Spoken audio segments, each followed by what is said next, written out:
Satisfacción no Executivo outense tralo anuncio da Xunta de sacar a información pública o proxecto de humanización da estrada C550 e que se corresponde coa segunda fase de reurbanización da travesía de Outes, así como a relación das expropiacións necesarias para a súa execución. A actuación supón un investimento autonómico de algo máis de 1 millón de euros, no que se inclúe o pago de expropiacións.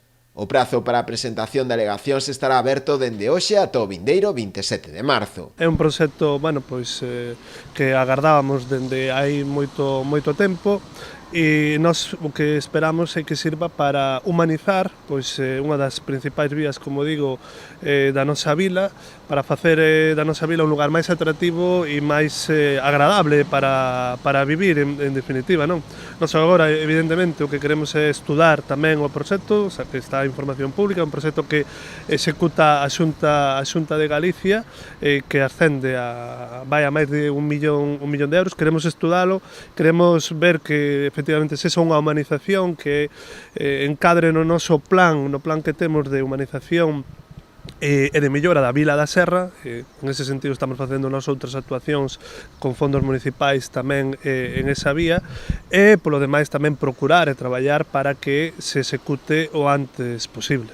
O proxecto ten como finalidade gañar espazo público para os peóns e mellorar así a seguridade viaria na zona. Entre as actuacións previstas figura a construción de 3 novos muros de pedra, similares aos xa existentes, para a contención da terra, ao tratarse dunha zona na que nos últimos anos se rexistraron derrumbamentos. A reforma prevé tamén a ampliación das beirarrúas, a mellora do firme da calzada e tamén de varias interseccións con rúas de titularidade municipal, así como o reforzo da iluminación dos pasos de peóns e a colocación de nova iluminación pública.